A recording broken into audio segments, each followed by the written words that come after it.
Hi everyone, welcome to the channel dedicated to sharing the profound insights and wisdom of Andromedan contactee Alex Collier. If you're new here, you're in for a journey that expands your mind and consciousness, bringing you closer to understanding the messages from the fifth density Andromedan extraterrestrials. For those returning, we're grateful for your continued support. Before we dive into today's enlightening content, we have a small favor to ask.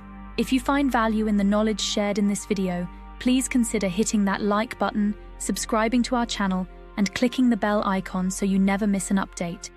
Your engagement helps us amplify Alex Collier's message, allowing us to reach a larger audience with these vital messages. We'd also love to hear from you, so please engage with the comments below. Whether it's a question, your thoughts, or even just an emoji for the sake of engagement, every comment counts.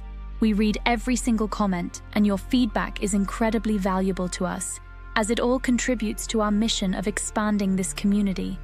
So please don't hesitate to leave your thoughts below. Additionally, if you'd like to support us further, consider giving a super thanks tip by clicking the heart with the $sign. This small gesture allows us to continue bringing you more of Alex's messages, unfiltered and directly from his lifelong experiences with the Andromedans. Today's video includes a compilation of several of the many important questions Alex Collier has received over the past few years, so please sit back, relax, and enjoy today's video.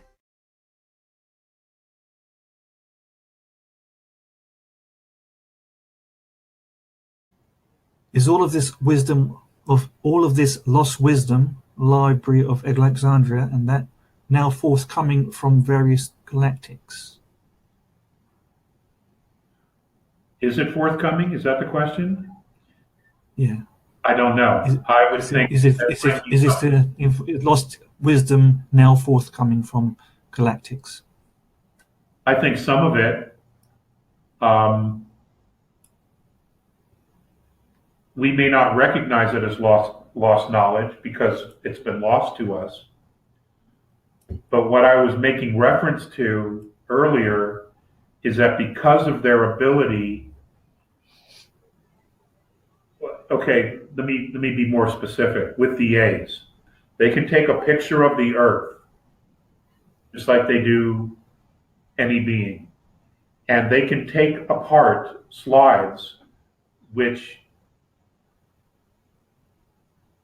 are one's health, one's condition, one's history. And they can rearrange it, they can put it back together, they can heal specific things, they can take parts where, let's say, your body's the strongest and put that back into the camera and heal the liver, kidneys, just about anything. Well, that camera does the same for planets.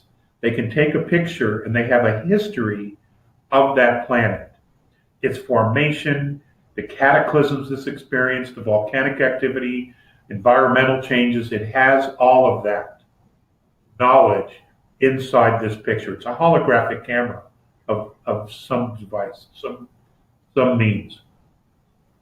Well, I know they've taken pictures of Earth. They've been doing it all along. And they've been dividing those pictures into very specific topics. And I know that information's been shared. I don't know if all the races have this technology, but all the races that are here assisting humanity, they have the knowledge. Okay, that's what the benevolents do. That's what good guys do. They share the knowledge. Okay, so at some point, we're going to learn all this. This history of our planet is going to be presented to us. We may have to be specific and ask about the knowledge at the Library of Alexandria. Maybe it's possible that in this film, these holographic film containers, they have the actual scrolls, and we would be able to create a holodeck and go into the Library of Alexandria and open up these scrolls and transcribe them ourselves so that we can digitally recreate these documents. I don't see how that can't be possible to do. That's what I was alluding to when I spoke about it earlier. I think morality, I think environmental friendliness, conservationship, and how to heal our own bodies, what foods are beneficial, how to properly use technology and not turn it into a weapon.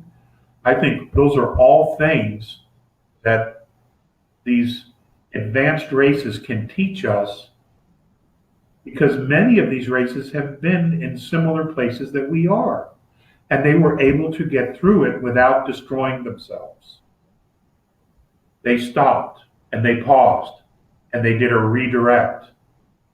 And that's something we could use, that's knowledge we could have, and also maybe the mentorship to have the courage and the fortitude and the knowledge to make such a redirect. For all intents and purposes, we may have been on Earth for a long time, but we're still a very young race. We're different. We're unique. We're like the teenagers, trying to figure it out. We think we know everything, and we don't want to be told what to do. But until we fall flat on our faces, then we're willing to take some advice. And I think that's kind of where we're at. I think we're running up into a wall here, a very serious wall. And that's why all this information regarding the regressive aliens and the cabal and the Illuminati, all of this stuff is in front of us now. I mean, it is. It's all of it's coming up right in front of us. And that's because we're getting to this place where we're going to have to do a redirect. We're going to be forced to do a redirect if we want to be free. And it would be nice to have some assistance with that, because it's pretty scary. It can definitely be really scary. And it's hard to know who to trust. It sure is.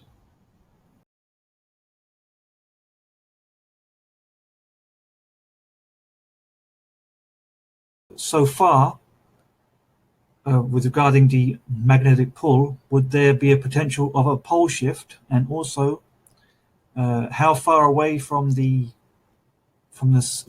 level should we be? Okay.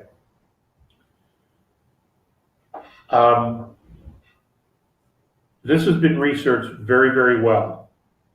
And the problem is no one wants to talk about it.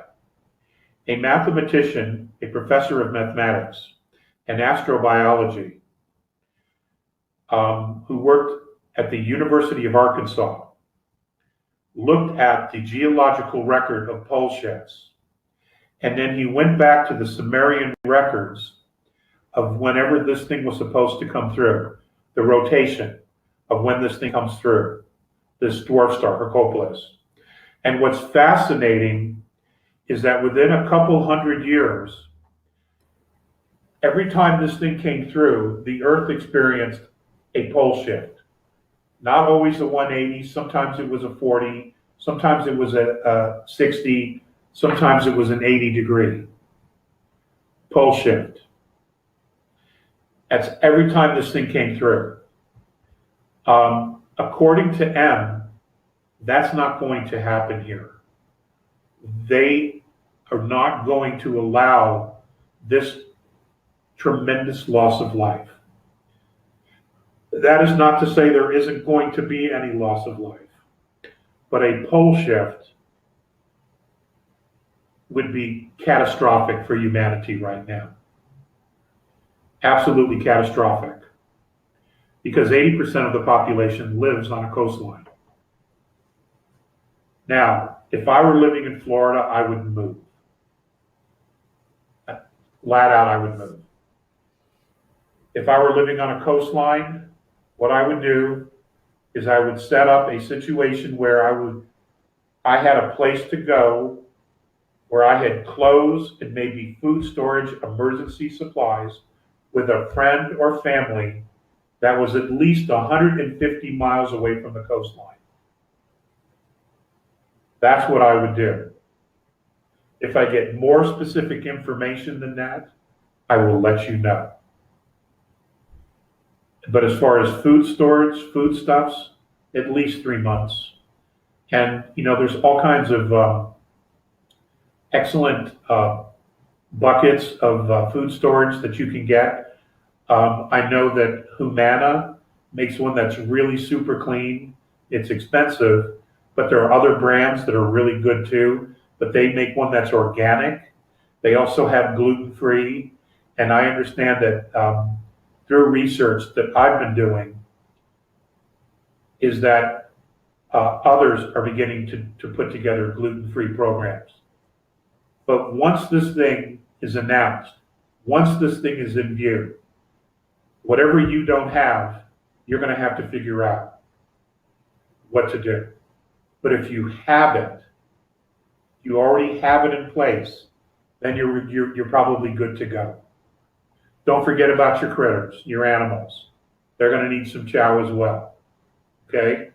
So when you put your food storage somewhere, or you get food storage, you want to get some for your animals. Because they're important. They're extended family. And folks, it's important not to move into a space of fear.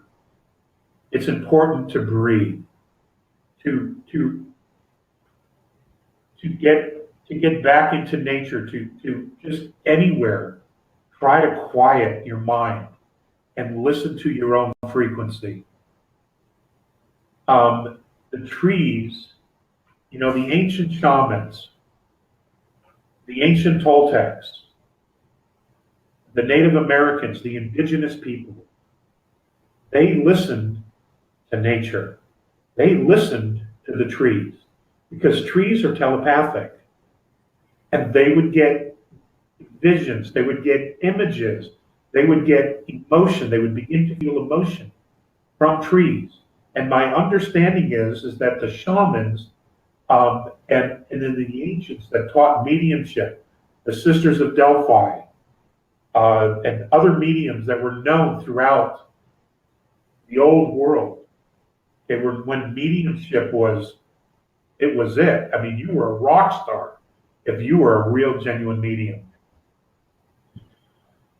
They would take their students out into nature, and they would have the trees teach them telepathy. I'm not kidding. They would begin to learn telepathy from the trees. Now, the trees' energy fields are expanding like there's no tomorrow. Okay? They're aware. And embrace nature. Okay? Embrace it. Don't detach yourself from it. Engage with it. Become part of it. Acknowledge it around your yard, your home. Acknowledge the nature. You don't have to say it out loud, but just acknowledge the nature that's around you. Because that's real. Okay? What you see on television ain't real. What you see outside your front door is real. Okay? It's important. It's important to be a part of that. To acknowledge that part of you and who you are.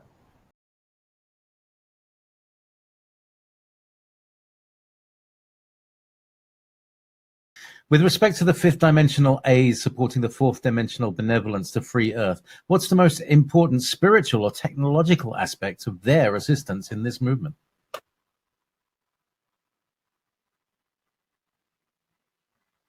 Projecting integrity.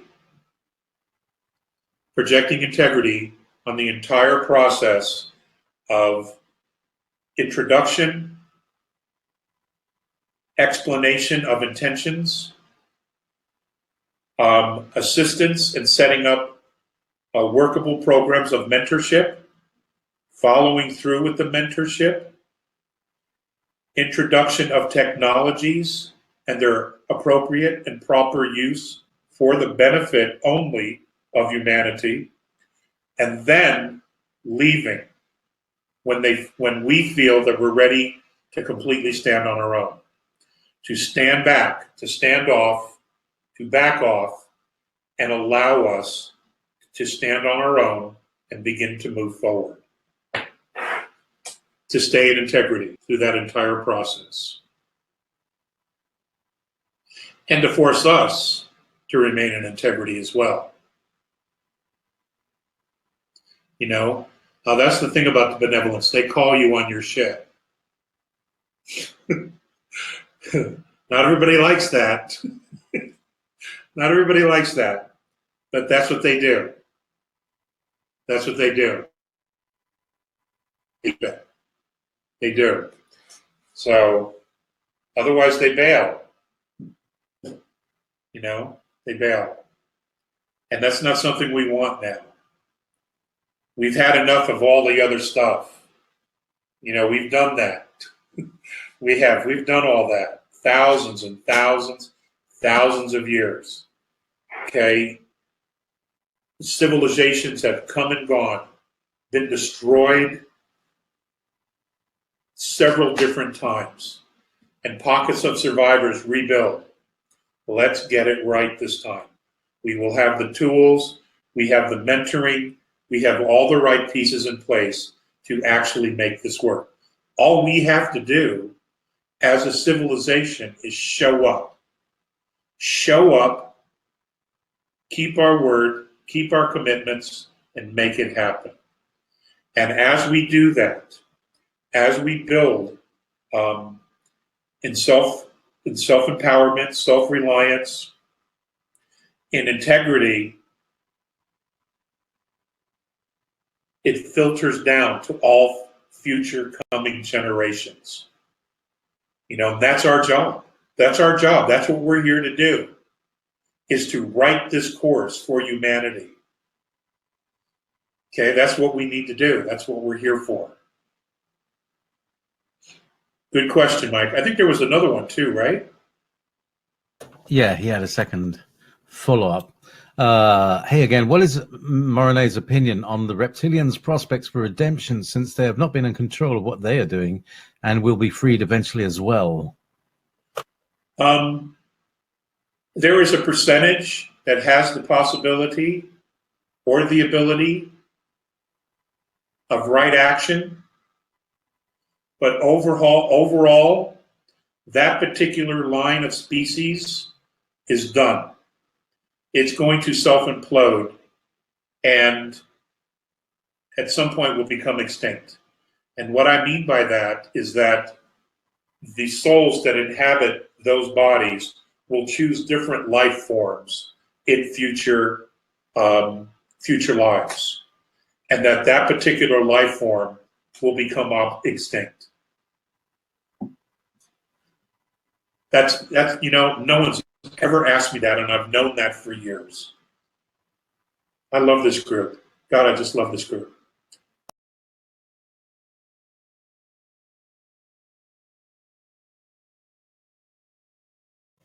Why is blood so important? Do most races keep it within the family, or do they so choose to mix with other races? What are the pros and cons of mixing or not mixing? You get all that? You know, I don't have that answer. I really don't. You know, the only way I know how to answer that question, if this is even an answer, it's more of just a perspective based on the fact that, you know, they look at us and our mixed blood, you know, and what they see is royalty.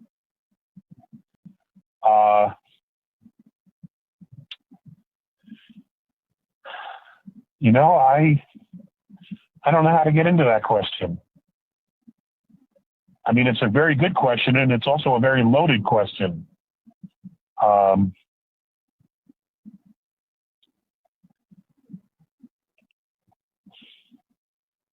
You know, I look at us, and I look at the merging of all the different races on the planet together, and I look at everything that we have been through. Wars, pole shifts, deep freezes, lost civilizations, sunken continents, volcanic eruptions, the dinosaurs, wars, pestilence. When I look at it all, at least that which I know, that we and our forefathers have been through, foremothers have been through, you know, what I see is a remarkable, strong race that is so resilient, so strong, and has such a desire to continue to survive, that despite everything that we've been through and all the constant negative programming that we are given day in, day out by the governments and the media, we still want to love. We still want to have families. We still want to be nurtured and to nurture others. God, I see these as incredible strengths. And I don't know if other civilizations are like this. I don't know. You know, in my 91 days living with the A's, I don't know that even qualifies at all, because I really don't know how much I know or saw.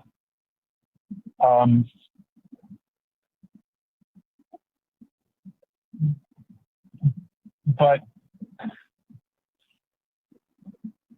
you know, today, right now, right here, I am not embarrassed to be a Terran at all.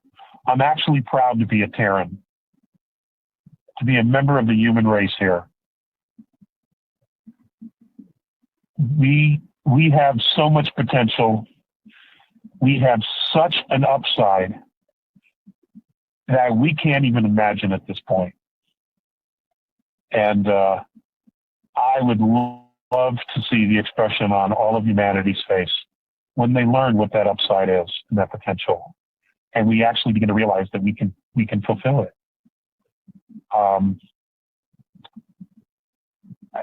To me, it's all good. We just got to get to some really rough spots here. You know, we just do, and we've got to remember who we are. We have to somehow figure out how to stick together and help each other, do the very best we can, you know, and not to buy into all the media and all that bullshit, you know. It's not helping anybody. It's really not. It's incredibly disempowering. And that's their goal, is to disempower, so we will leave them in control. And we can't let that happen. We can't let that happen. Look what they've done to the place. Holy shit.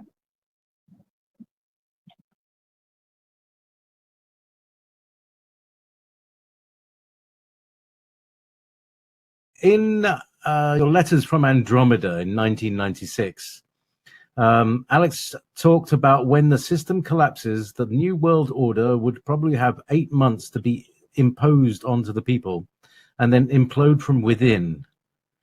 Do you have any updates on that?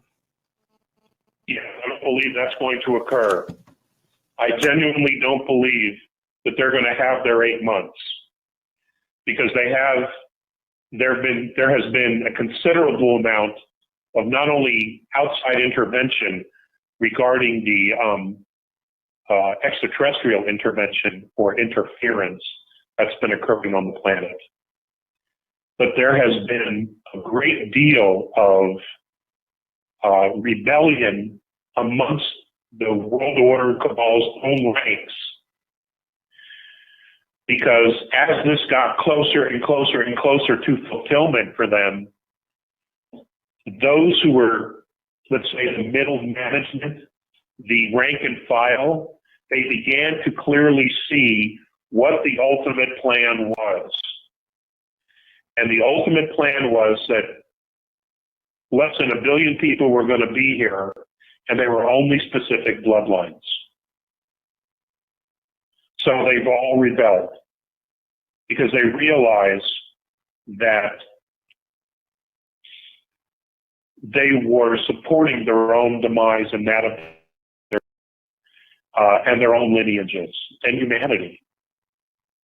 See, a lot of this was hidden for a very long time as to what the ultimate end game was and what it would look like, until we've gotten to this place the last 10 years.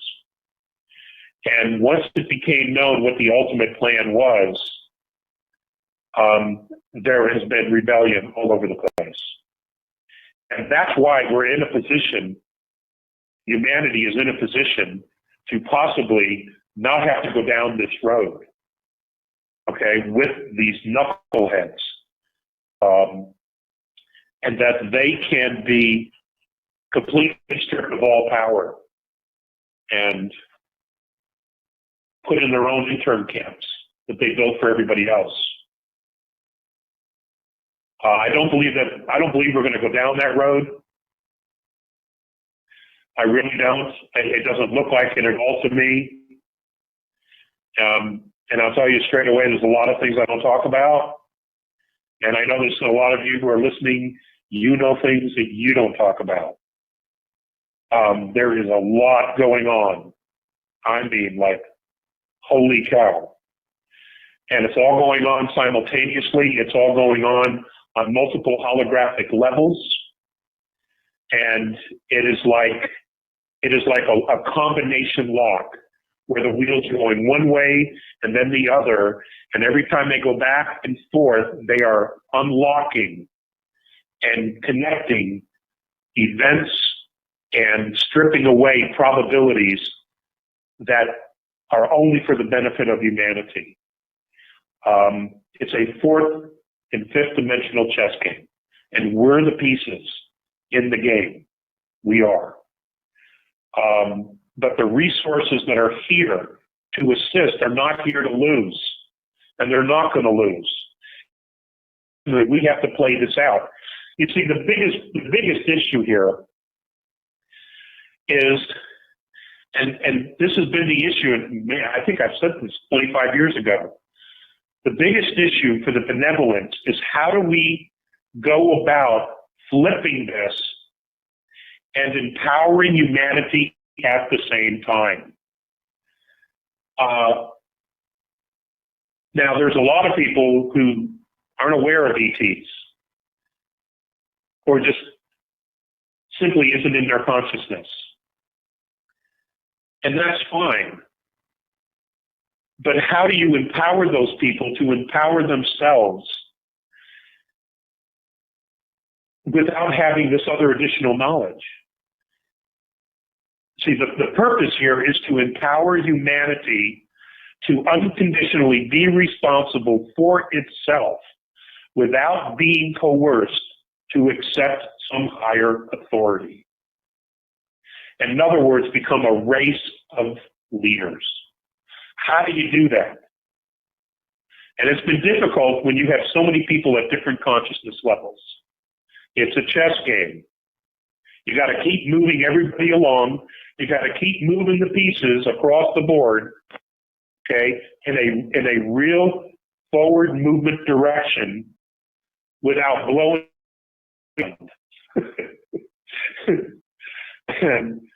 and you know, that's what it is. That's what it is. You know, that's what it is. And I'm amazed that we've gotten this far. I really am. I'm thrilled, but I'm amazed. Thank you so much for watching today's video. If you found it insightful, please like the video, and if you haven't already, please subscribe to our channel and click the bell icon so you don't miss out on future updates. If you have any questions relating to today's video, please also leave them below. We read all the comments and take on board what our viewers have to say about Alex Collier's work.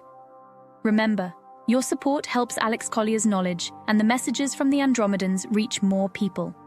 If you'd like to support the channel even more, you can give us a super thanks tip by clicking the heart icon with a $sign. It really helps our team bring you more content.